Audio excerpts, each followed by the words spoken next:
Dave Talks Comics, Episode 89, Small Press Expo 2015.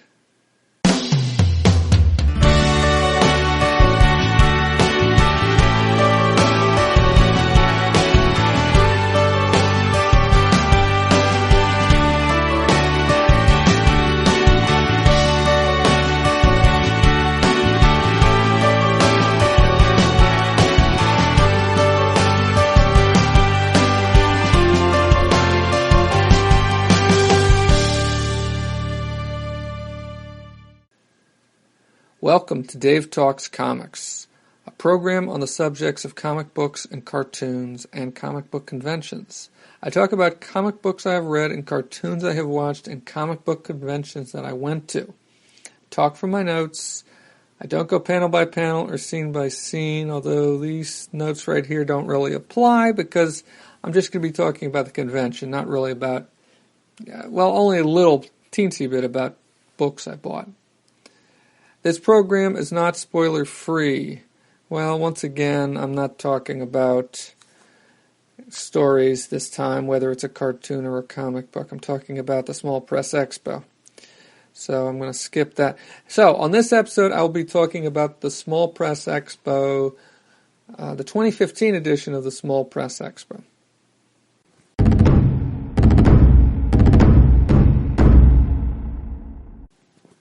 The Small Press Expo, the 2015 edition of the Small Press Expo was September 19th and 20th, 2015. I just went the first day, September 19th. I got there around 11:30. Show opened at 11.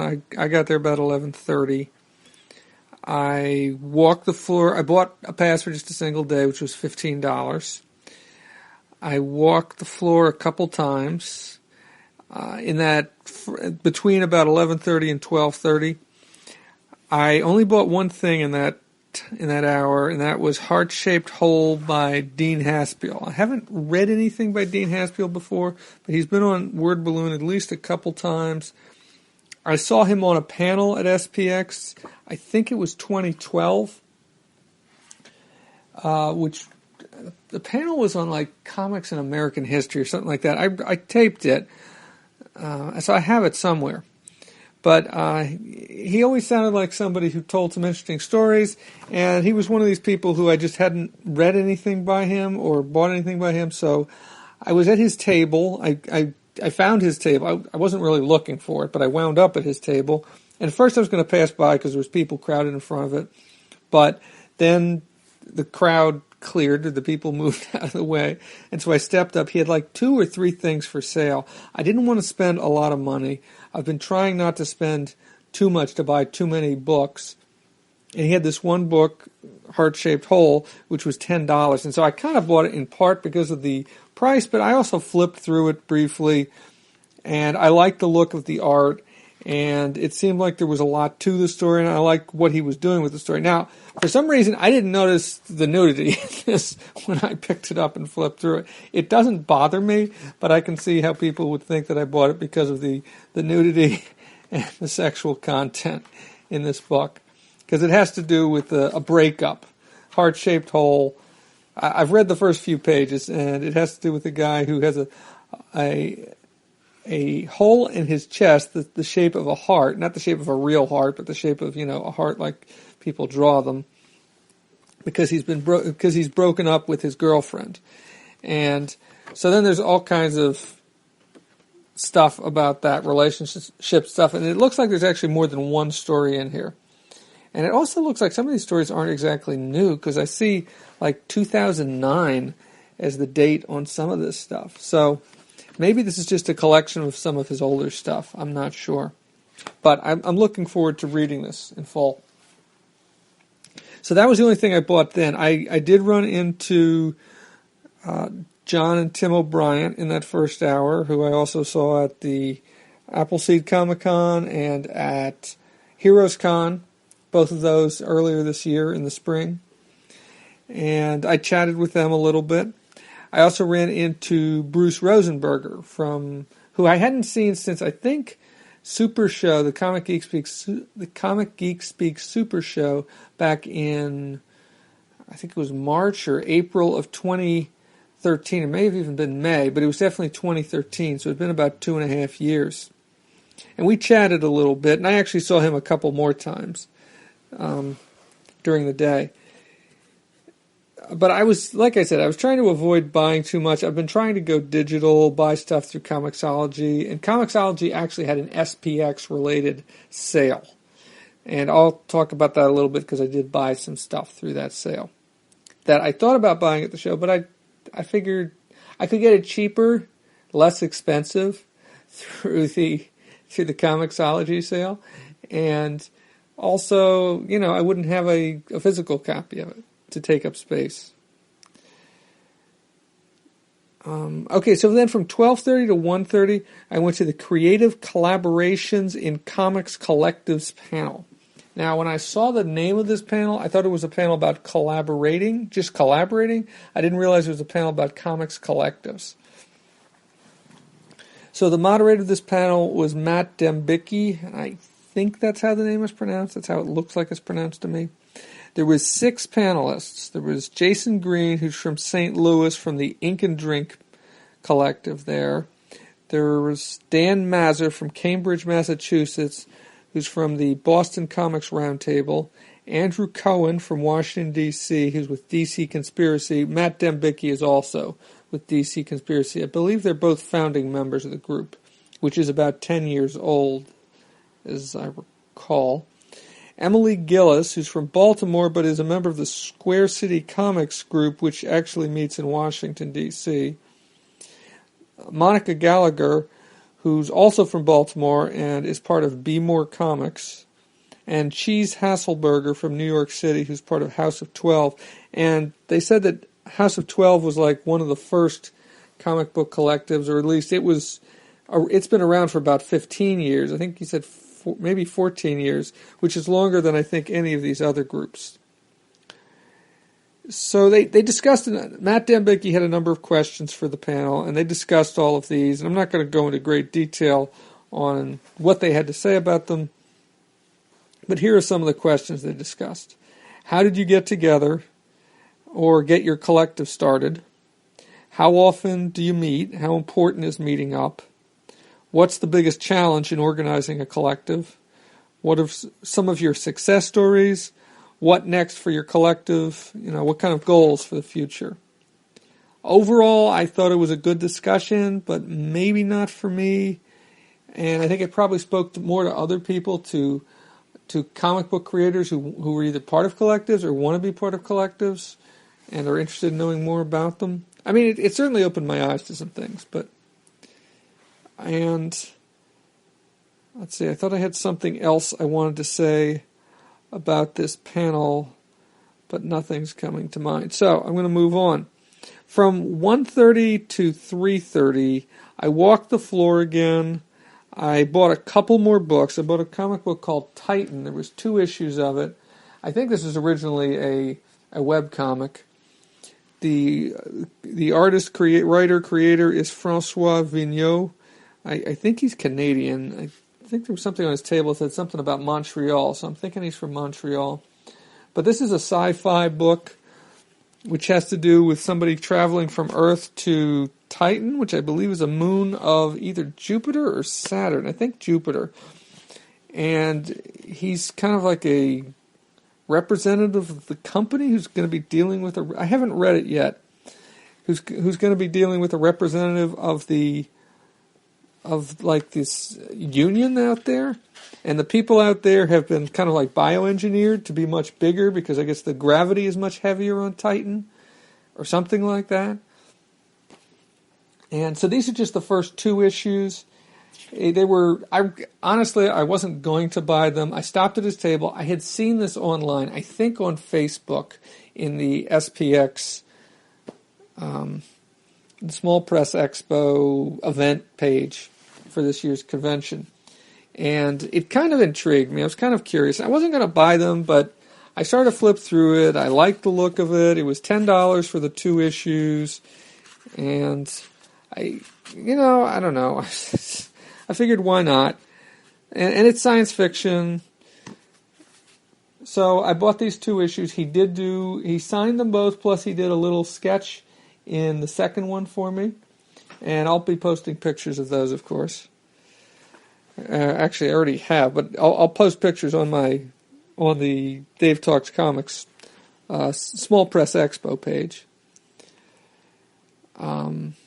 Let's see, what else? I tried going to the Black Comics Matter panel, which was, I think, at 2 o'clock. But I should have gotten there a lot earlier, because there was a huge line to get in. And I ended up just sitting down and waiting for the line to move. And then I saw the line move, and I saw that not everybody got in. And so I just, I gave up on that. I obviously should have gotten there a lot earlier if I wanted to get into that panel. And I've got a feeling that happened with some other panels too. So obviously if I want to go to some of these panels in the future, I may have to invest a little more time in waiting. I don't think it's going to be waiting hours and hours, but maybe line up an hour in advance or 45 minutes in advance and not go down 10 minutes before the panel to try to get in. Some of them you don't have a problem, but some you do. And it seems like this one was called Black Comics Matter, but a lot of them I think are ones that are focused, that get overcrowded or that get filled up, are the ones where it's a well-known creator. Let's see, but okay, still in that 1:30 to 3:30 time frame. So I got hungry, so I went to get some lunch. I usually just bring like snack food, and I did have snack food with me, but I decided I wanted to leave the show and get a bite to eat. So I walked around the corner. I went to a place called Mediterranean House of Kebab. I got chicken kebab and bread, which was pretty good. The wait for it was a little longer. I mean, it was probably 15 to 20 minutes before I got my food. And this wasn't a fancy place, so I only paid something like $9 for it. I didn't get a drink. I had water with me. So, but it was very filling, and it was what I needed, and I felt a lot better after I ate. I listened to a little bit of my Knights of Sidonia recordings while waiting for the food and while eating the food. So around by 3:20 or so, I was leaving the House of Kebab, and I headed back to the convention. At 3:30, I went to the Anthologies Aren't Easy panel. This was moderated by Kelly Phillips. Now, all of these people, both her and the 4 panelists, are all people who have curated or edited or supervised the process of putting together at least one anthology. So Kelly Phillips has done one called Dirty Diamonds, and I'm really not familiar with most of these. There's only one person on the panel who I knew, and that was because he had moderated some panels that I'd been to in prior years. And that is Isaac Cates, and he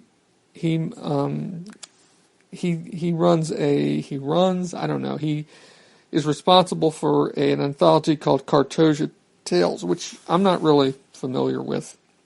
It sounds like it has a fantasy type theme to it, but I'm not certain. There was also Josh Bayer, who does an anthology has done a number of anthologies, I believe, under the name of Suspect Device. There's Annie Stoll, who's done I think she's done one and she's working on another one. The one she did was called Hanadoki Kira, and the one she's working on is called 1001 Nights, and that's Nights with K-N-I-G-H-T-S. And then finally Josh O'Neill, who did an anthology called Little Nemo Dreams Another Dream. And of course, I say they did an anthology. In other words, they pulled together work from a lot of different people. It wasn't a bunch of different stories that they did. So once again, this was a case where the moderator asked questions of the panel, and that's basically how it ran. There was time for questions at the previous panel, at the Comic Collectives panel, but this panel, they basically used up all the time on the questions that the moderator had. So here are some of the questions that she asked. Aren't anthologies actually pretty easy? Because you don't actually have to do all the work that goes into the anthologies. You just have to pull it all together. And what's the hardest part of the anthology process?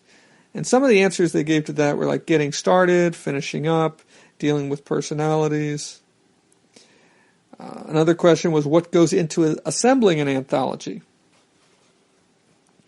What kind of content are you looking for? How do you construct an overall narrative for the book out of many people's work? And then finally, they ended with a very brief talk about Kickstarter and how Kickstarter has really had a big impact because anthologies are not very popular at the mainstream publishers, or I think even publishers like Image and Dark Horse. You see a little bit of anthologies there. But apparently they've been very popular on Kickstarter, and so there's been a certain...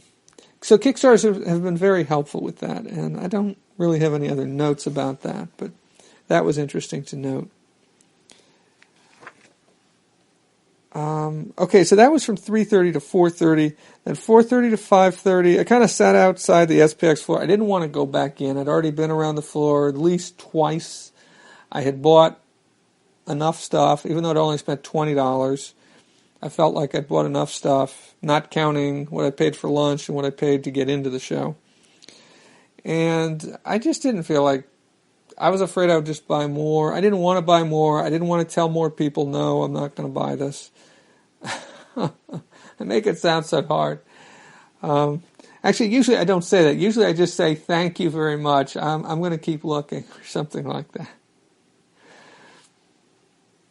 But anyway, from 4:30 to 5:30, I sat outside the show floor. I took some pictures of the books I bought and posted those on Facebook and on Flickr. I read a little bit of the comics, like the first 2 or 3 pages of the comics I bought. And then right around 5:30, I was originally planning to go to a panel, but then I saw Adam and Sean Doughty, who do the Dollar Bin podcast. And I'd only seen Adam briefly at Heroes Con. They live down there in North Carolina. I'd seen Adam briefly, and I hadn't seen Sean. And so I ran after them. I packed up my stuff quick, and I ran after them. I caught up to them and ended up talking to them about a bunch of stuff. We talked about, and we probably talked for a good 40 minutes or something like that, or at least a half hour. We talked about podcasting, both my podcast and their podcast, The Dollar Bin. And we talked about interviews, podcast interviews, because The Dollar Bin has done a number, and I think they've done a great job. So if you're interested in listening to any interview podcast, I'd definitely recommend the Christopher Priest interview, which I think is 2 or 3 parts. I'd recommend the interview with Tom DeFalco and Ron Friends. That's another very good one. And there's probably others out there that I really enjoyed that I can't remember. We talked about indie comics and mainstream and what people refer to as indie comics and what really is an indie comic and what isn't. We talked about comic book movie talk versus comic book talk. In other words, people who say they're talking about comic books, but they're really talking about comic book movies, or maybe they're not even talking about the actual movies themselves, but they're just talking about the speculation. They're just speculating about movies that are going to come out in a year or so. So I missed most of the panel, or at least half of the panel. So I just, basically at that point, I packed it up and I went home. It was 6 o'clock by then, maybe 6:15. And the show was closing at 7.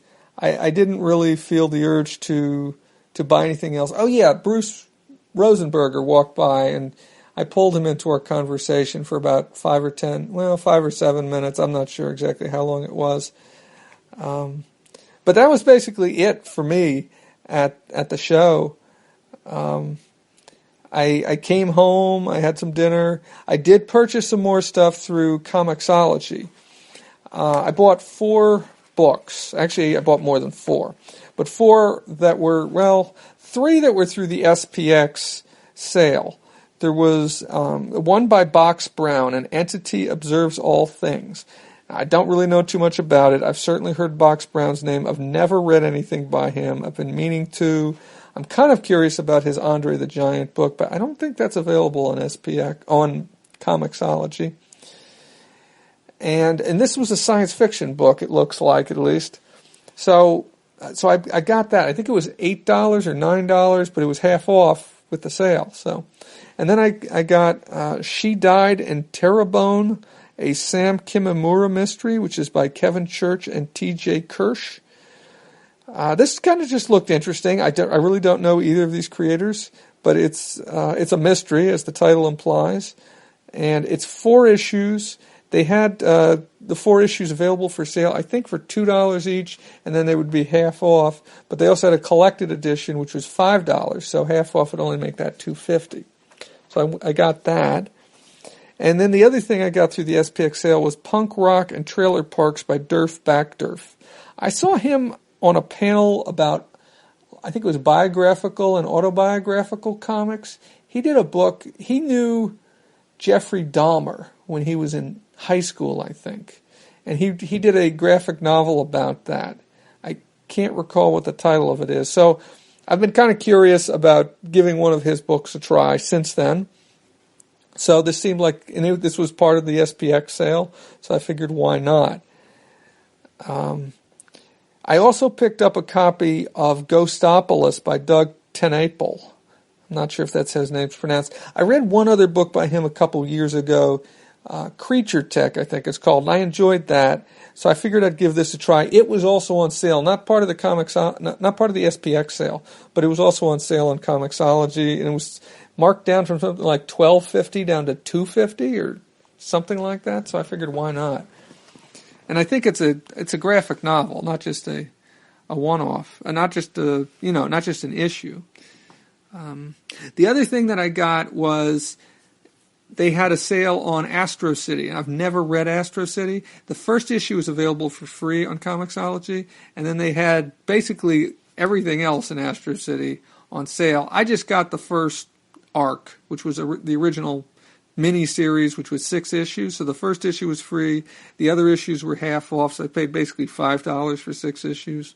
And I have read the first issue, and I was very impressed by it. And I'd like to do a podcast about those 6 issues, but we'll see. Or maybe 2 podcasts, I don't know. 2 episodes of Dave Talks Comics. So that was it for and honestly, for all of that stuff, I paid less than $20. I think I paid $19 for all of those, and that includes Astro City, Punk Rock and Trailer Parks, She Died in Terrebonne, Ghostopolis, and An Entity Observes All Things. All of that was, I think it was like just under 19, like $18.95 or something like that, with the discounts. So that was it. There's a couple more things. I found video links because they videotape most of these panels at SPX. And SPX has a YouTube channel. And so I found 2 of the videos, not from this year's show, but from last year's show. The Jules Pfeiffer panel and the Raina Telgemeier panel. And so I've added links to both of those on the website. And so you can find those if you go to the main page and then you scroll down to the section where it says conventions, you click on Small Press Expo, and then there's now a link there. It'll say, like under the Jules Pfeiffer panel, it says YouTube. You click on YouTube and it'll open up that video. And the same thing for the Raina Telgemeier panel. The other panel that I went to last year, what's his name? John Porcellino. The John Porcellino panel, they did not have a video for that, so there's no video to link to. The only other thing that happened at the show that was kind of funny was after lunch, I stopped, before I went to the panel, I stopped in the bathroom to floss my teeth, because I got bits of chicken stuck in there, and it always bothers me. So I was in there flossing. There's only one other guy in there. He said, he was talking to me, "Oh, you use floss. That's really good." And you don't use it. He mentioned one of these things, I guess, where you string floss in between 2 things. I mean, I actually had the floss wrapped around my fingers. And I know this is like completely off topic for a comic book podcast, but it happened at the Small Press Expo, and I just felt like breaking it up. And he kept going on about this. And I I didn't see what the big deal was, but I don't know. There's a lot of nerds at these things, I'm a nerd. I sometimes get wrapped around, the axle about some of these things. So but I thought it was kind of funny how he just kept going on and on. I guess he was trying to connect with me on some level on this dental floss thing, and I was kind of like, okay, sure, whatever, buddy.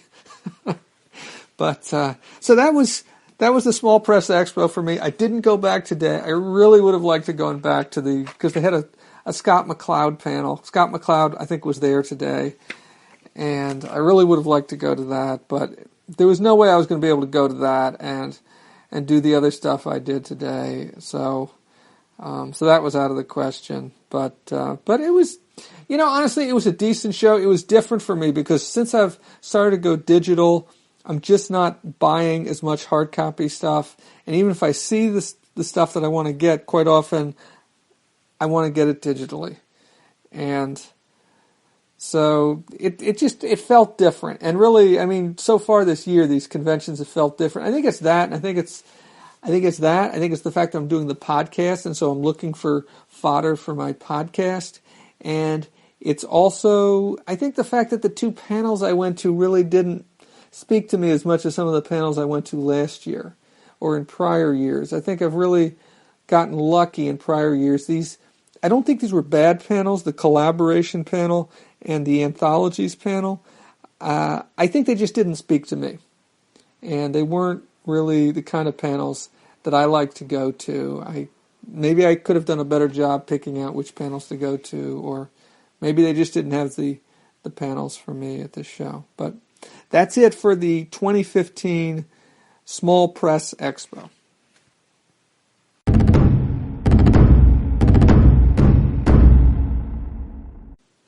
I just have one thing to add, and that's that I have supported a couple of Kickstarter anthologies, and I'm mentioning this because I earlier mentioned when I was talking about the Anthologies panel, I mentioned that Kickstarter had been very helpful to Anthologies, and so I want to mention the two anthologies that I have supported through Kickstarter. The first one is called Speculative Relationships, and it's kind of a twist of romance and science fiction, and this is what I've got in my hands right now is the first one, which featured 6 stories.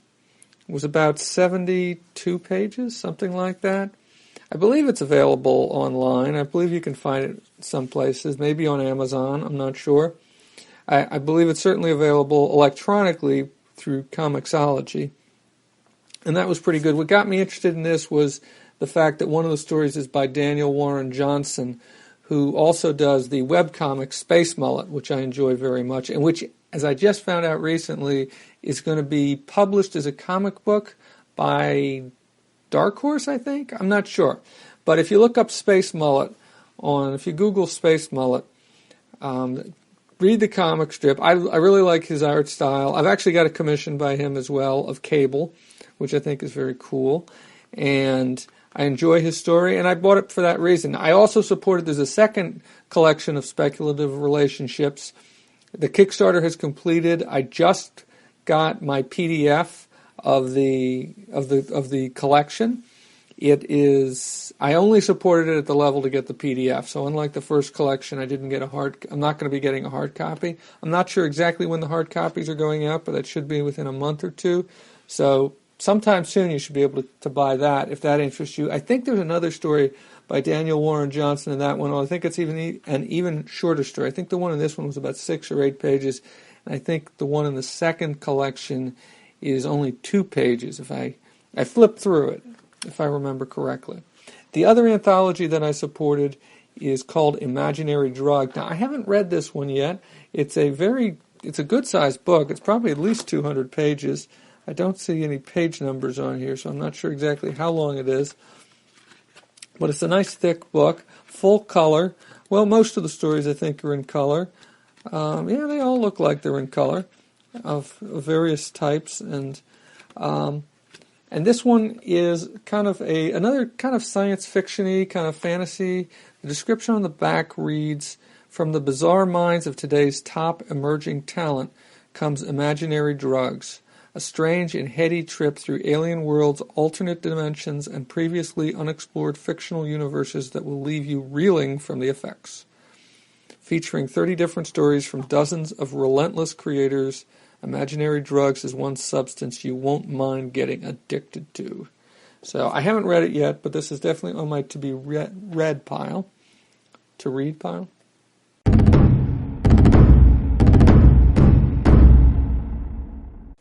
That's it for episode 89 of Dave Talks Comics. Dave Talks Comics can be found on the web at davetalkscomics.com and facebook.com/DaveTalksComics. On Twitter, at Dave Talks Comics. Email can be sent to davetalkscomics@gmail.com. Next time on Dave Talks Comics, I will be talking about the Baltimore Comic-Con, which is coming up in just a few days. Originally, my plan was to spend this episode talking about Knights of Sidonia. That's getting pushed back at least a couple episodes, but I do have material recorded on that subject on the first 6 episodes of Knights of Sidonia, and I'm looking forward to putting together that episode and releasing that. But, as I said, this weekend, Baltimore Comic-Con, my plan is to be there all 3 days. I'm not sure if I'll be there till the very bitter end on Sunday, but it probably won't be a bitter end, but to the end of the show on Sunday. But I should be there Friday, Saturday, and Sunday. I'm Dave. Thank you for listening.